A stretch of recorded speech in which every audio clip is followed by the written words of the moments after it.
How do you know when to stop pursuing a niche? Like, I don't want to waste a whole bunch of time and money on a channel that doesn't end up working in the end. So that's one of the questions, I got on Twitter, and it's a very difficult question to answer just in text. So I figured I'd make a video about this. Now, one of the biggest issues that I see a lot of people doing is number one, you get into the wrong niche at the wrong time. You can still get into that particular niche, even if you feel like currently it's going to fail. You may just have to wait for the right timing. For example, if you went into politics, you'd probably want to do that right before Donald Trump went into the primaries in America's elections. Now that that's kind of happened, and a lot of some of the attempts on his life and some of the crazy stuff that's happening, you're going to be late to get on that bandwagon at this point. So there is going to be a time when to break into a niche, especially if it's saturated. Like the politics niche was already saturated before you even got there. Now, there were a few new channels that my client has been able to start, and one of them was in politics.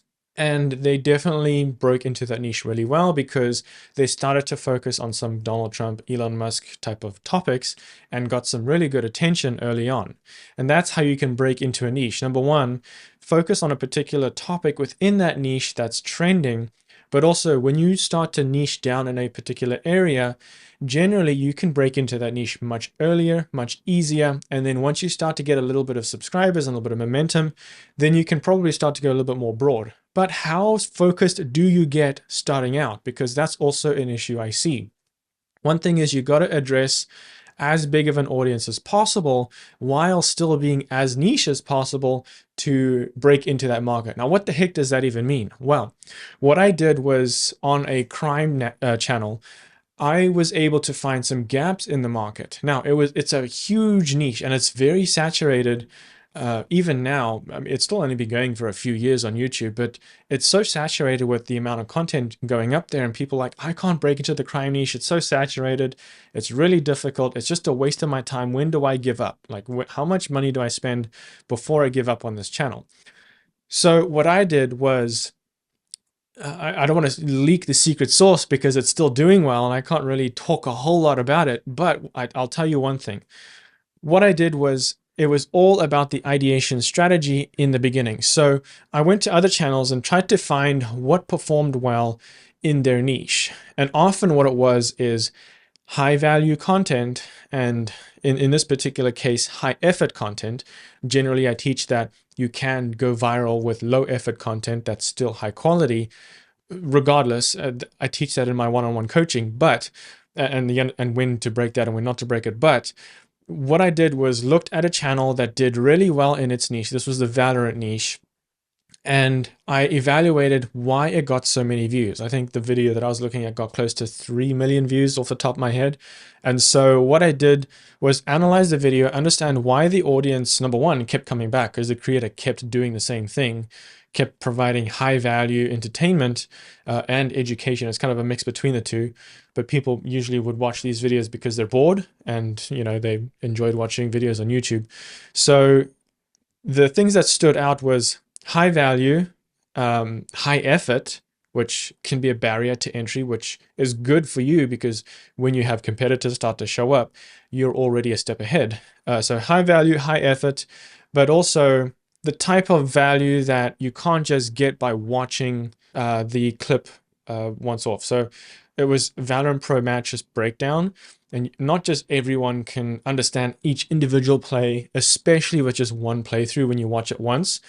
So this channel had essentially analyzed the plays, probably got a couple pro players to analyze a few of the more intense plays that they dissected.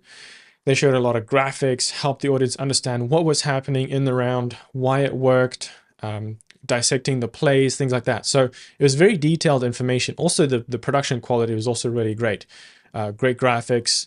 It was also very entertaining. And so I thought, what if I translate that into the crime niche and provide high value, high effort, because I want to make sure I create as many barriers to entry for any competitors deciding to copy what I was doing. Now, that's going to be tricky with just adding one barrier to entry. The more of them you can add to your niche, the better, which also means that your audience is going to notice that extra value or effort or maybe lack of, because you could also do low effort and still get really good results.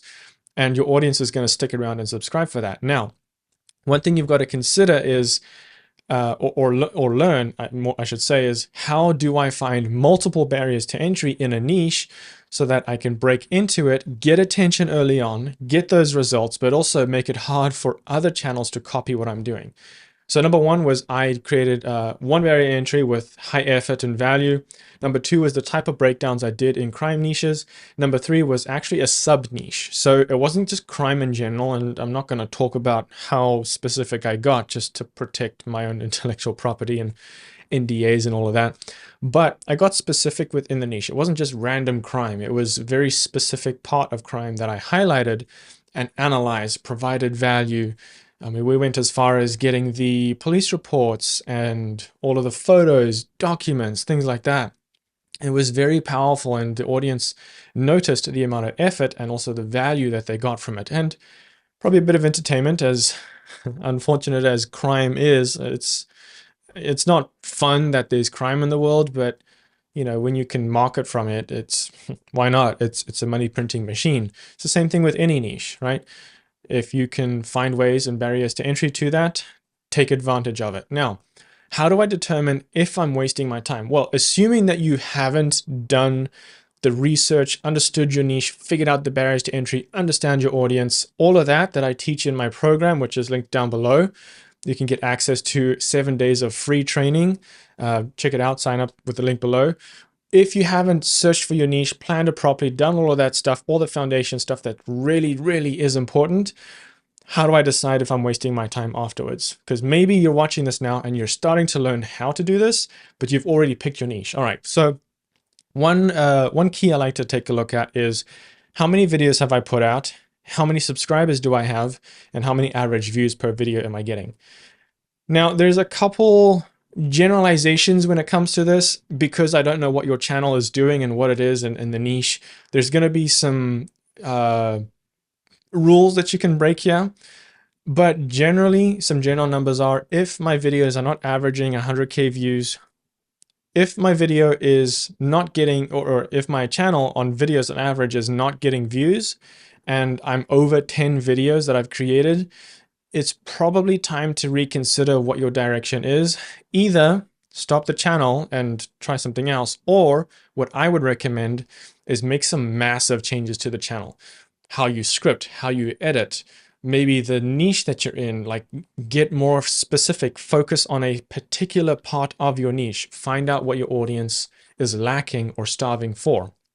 Because you could be making really general content, trying to address as big of a market as possible. That doesn't always help starting out, especially when you're trying to get the ball rolling. So try to get a bit more specific, see if that works. If that still doesn't work, by maybe video 15 or video 20, add an extra 7 videos onto what you're already at, then maybe it's time to consider changing the niche entirely or changing channels.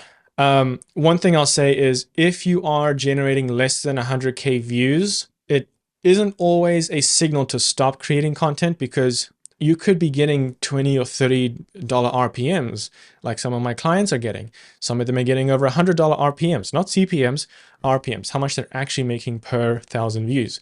Now, you could be generating, let's just say, a conservative $20 per 1,000 views in some niches with some specific topics.